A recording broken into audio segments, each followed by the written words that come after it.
Hello everyone, welcome to this video on averages topic. This video is brought to you by Learning Made Easy team, a team of IIM grads in association with our e-learning partner GTCUBE Get to the Top. If you're watching this video in the YouTube channel, do check out our full-length courses available for free at gtcube.com/store, where you'll get to watch these videos as part of course and also get to practice various questions on these concepts, which would help you to strengthen your understanding. So let's get started. So first, let's try to understand what is an average. In statistics, average is also defined as mean, and they are called mean or average is one of the measure of central tendency. So what do we mean by that? So let's put it in a simpler terms. Let's assume that I have a data or some piece of information. There's a class. There are 5 students in the class, S1, S2, S3, S4 and S5, and we have recorded the heights of these students. Let's assume the height of S1 is 100 centimeters. This is 110 centimeters, 120, 130 and 140 centimeters. Right, these are the heights of the 5 students that we have measured in the class. So when I'm talking to someone trying to describe the heights of my class, I would have to spend some time explaining, there are 5 students in my class and the heights are 100, 110, 120, 130 and 140. Gives a sense for someone who is listening, okay, the 100 centimeter is the shortest guy and 140 is the tallest, and some sort of, understanding of most of all the students are lying between 100 to 140. Let's assume if I have a class which has 100 students, it will be difficult for me to explain the heights of 100 students individually to make a sense, give a sense to someone, right? For that very reason, we have these measures of central tendency, mean, median and mode, which are like basically summary version, right? I only say that, the average height of my class is so and so, which gives you a sense of what you can expect from that class.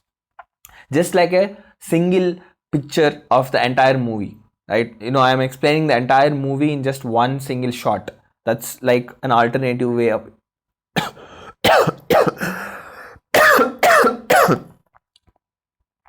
that's an alternative way to look at, this summary version. So this is the reason why averages exist. Give people an understanding of bigger data into a very simple number or a simple measurement. So what is the formula to calculate average? The simple formula, average formula, is sum of all values by number of values. So if I try to find out the average height of the class for the previous example, I will add up all the values, heights of all the students. There are 5 students, 100 plus 110 plus 120 plus 130 plus 140 divided by, there are 5 students in the class. So the number of values is 5 and each value is 100, 110, 120, 130, 140. So I have to add them. So this would be 600 by 5, that is 120. So the average height of the class is 120 centimeters. Now I'm giving you just single answer. If you ask me, okay, tell me about the height of the class, I don't need to go about talking, okay, there's one student who is 100 centimeters tall, 110, 120, 130 and 140. Rather, I can describe the entire class with single summary point saying that, the average height of this class is 120 centimeters. Is this the best representation of the entire class? That's a debatable thing. We don't need to understand that now. So let's move ahead and just understand that averages is basically this. So if I see here, I see formula for average equals to sum of all values by number of values. So there are 3 variables or 3 parameters. The whole idea, the way the questions would be framed, is they would give you 2 out of these 3 or some clues to calculate 2 out of 3 and automatically find out the third one to ultimately answer the given question. So let's, play around that formula with some examples to give you an understanding of this thing. Let's say the question might give you information saying that there are 5 students in a class and each student scored like 10, 20, 30, 40 and 50 respectively in an exam. The question is asking me find the average score, which is what we have done just in the previous slide, right? So there are 5 students in the class. The average score of the class is, I just need to sum up all the scores 10 plus 20 plus 30 plus 40 plus 50, and there are 5 students in the class, that will be 150 by 5, that's 30.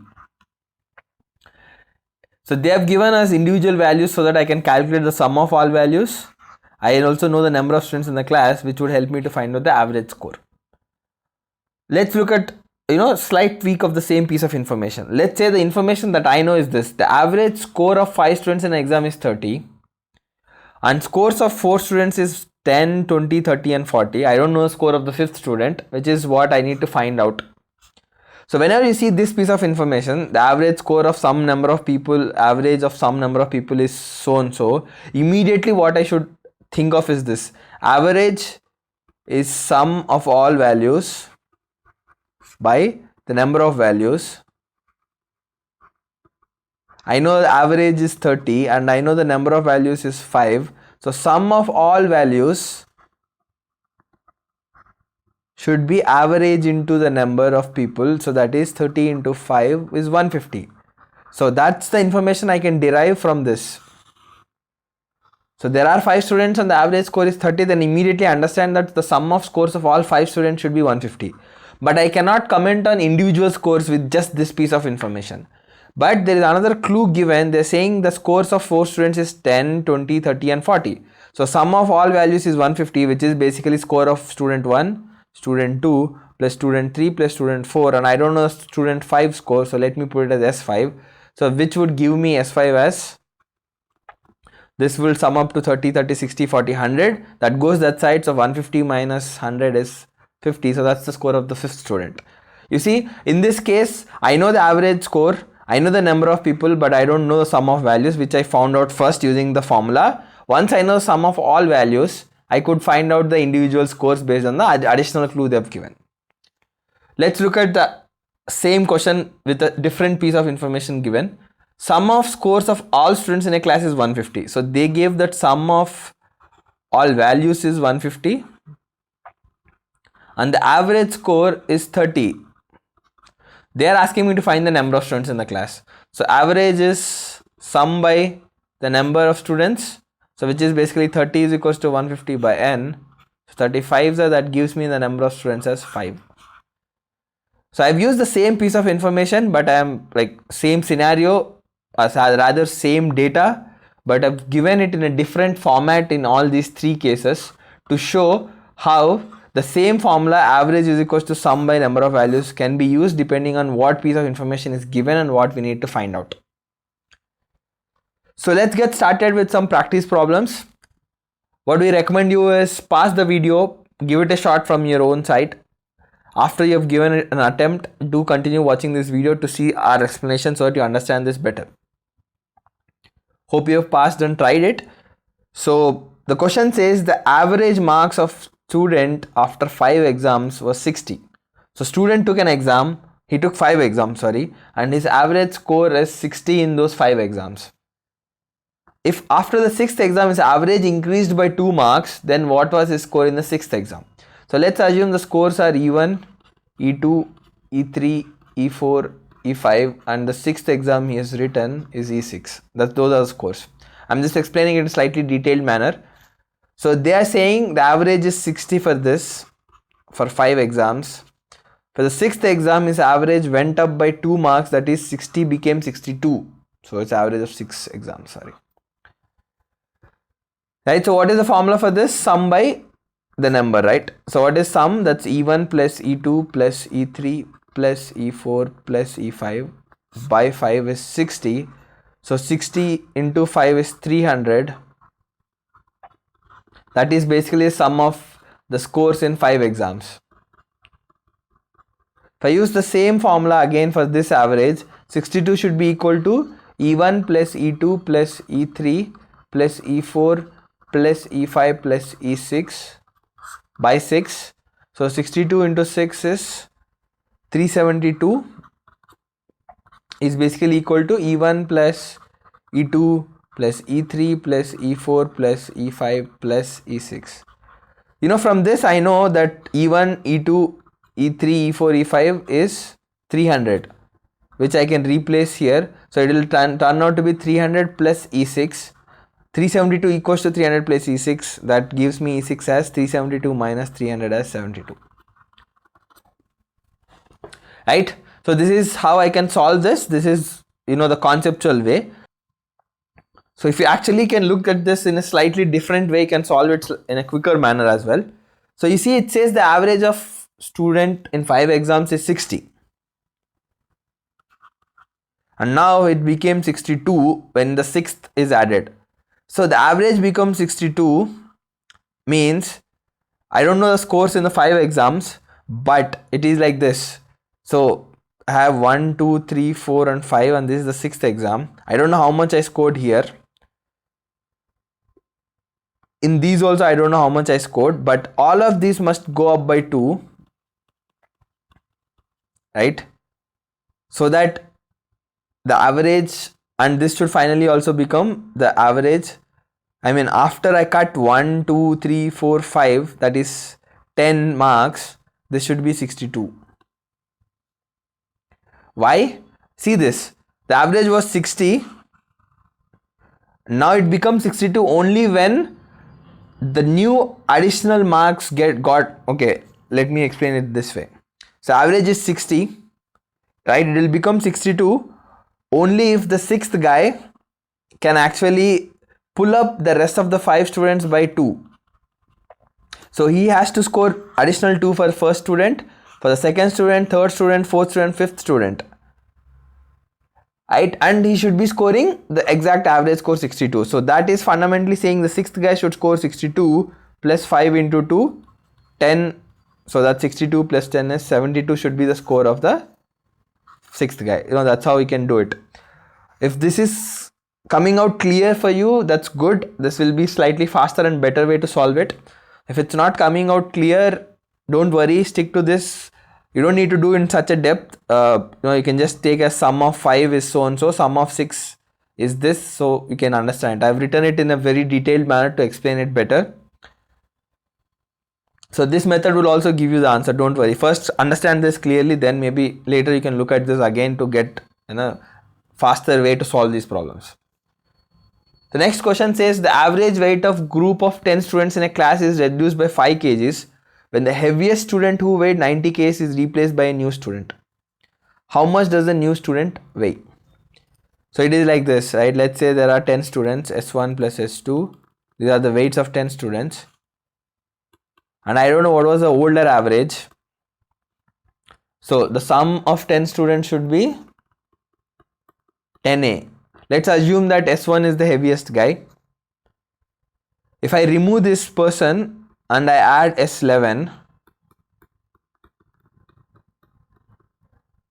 if I do the average, this is by 10 again, equals to, average has become A minus 5.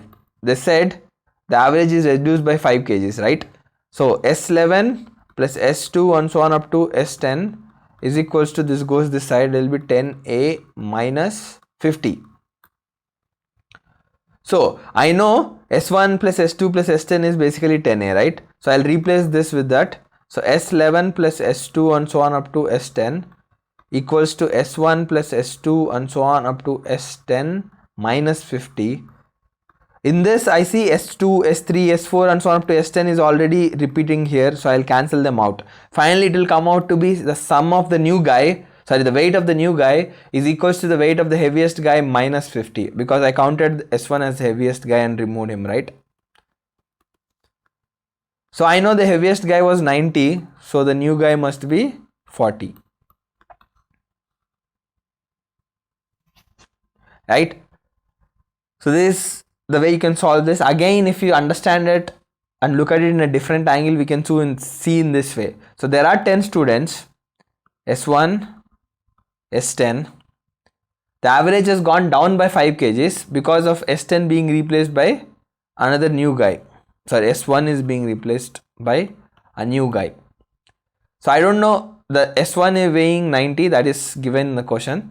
So I don't know how much does S11 weigh, right? But what I need to understand is this, that S11 is coming up with such a weight that all of the rest of the 9 guys are losing 5 kg each, right?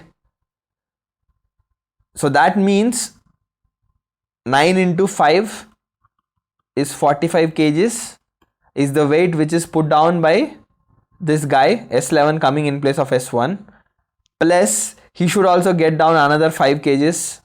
So that means totally 50 kgs should be subtracted. So that is 90 minus 50. So the new guy must be 40 kgs, which is what we got here, right? So sort of if you try to get this as a method, it is like this. So there are 10 students in the class, right, and it is replaced by a heavier guy who weighs 90. So because of which the average goes down by 5 kgs for 10 students. So that means I should shoot 10 into 5, that is 40. If you see at this question, there are 5 exams, and 6th exam is being added, right, where the average has gone up by 2. So the new average is 62 plus the 5 exams into increment of 2, that is basically 72 should be scored in the 6th exam. That's the way you should see. This 6th guy is taking a new addition, should be taking the load from the older 5, and they should maintain the average.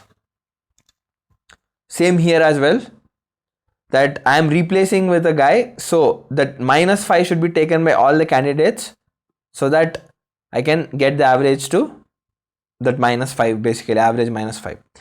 If this is not coming out clear, don't worry, I would still suggest you to stick to this method. This is definitely not going to take too much of time and would give you an answer for all types of problems in averages.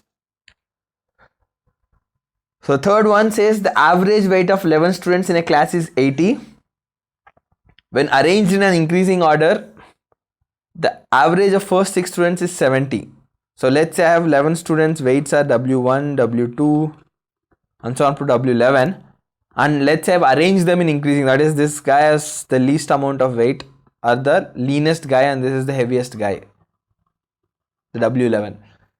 So average is 80, that means W1 plus W2 and so on up to W11 is by 11 is 80.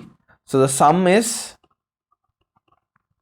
simply W11 into 80 is 880. This is one information I found out.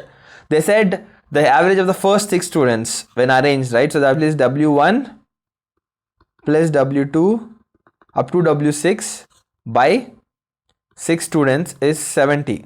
So the sum of first 6 students would be 6 into 70 is 420. Similarly, the last 6 students is 90. Who are the last 6 students? 11, 10, W11, W10, W9, W8, W7 and W6. Right, these are the last 6 students. By 6 is 90. So W6 to W11 is 540. If I add both 2 and 3, I'll get W1 plus W2 plus 1 to W6. If I add 1 and 2, right, plus W6 plus W7, so on up to W11, which is 420 plus 540, that is 960. You see, W1, 2, 3, 4, 5, 6, 7, 8, 9, 10, 11. I see I have an additional W6. So I keep that aside. Then I'll get basically W1 and so on to W11, which is found out to be 880, right? So that is W6 plus 880 is equals to 960. That will give me W6 as 960 minus 880 as 80. So that's the weight of the 6th student in the arranged order. I cannot comment on the rest of the students. That's why the question is specifically asking you for the 6th student, because I am having this person to be repeating twice, which is helping me to calculate. Right? See, if you see all the questions that we have solved, the only formula that we kept using is this basic formula. Average is sum by number of values. We might add some people, remove some people and do some, additions, subtractions to just make some complications in the question. But ultimately it's just applying the average is equals to sum by n, see what's given, what's not given, and play around with the information and get the answer. Right? So this would be very easy if you understand to apply this formula in the right manner. It's not complicated in any conceptual understanding per se. It's more to do with you to get a practice of solving different kinds of problems. so that you can use the given information in the right manner and solve the questions in a faster and the right manner. So thank you for watching this video. Again, as we said, if you're watching this video in the YouTube channel, do check out our free courses available at gtcube.com/store, where you'll get to watch these videos and also practice a lot of questions on these concepts. So do like our partners Facebook page, facebook.com/gtcube3. We're coming up with a lot of courses and you'll get all the updates in the Facebook page. Thank you, and let's meet in the next video.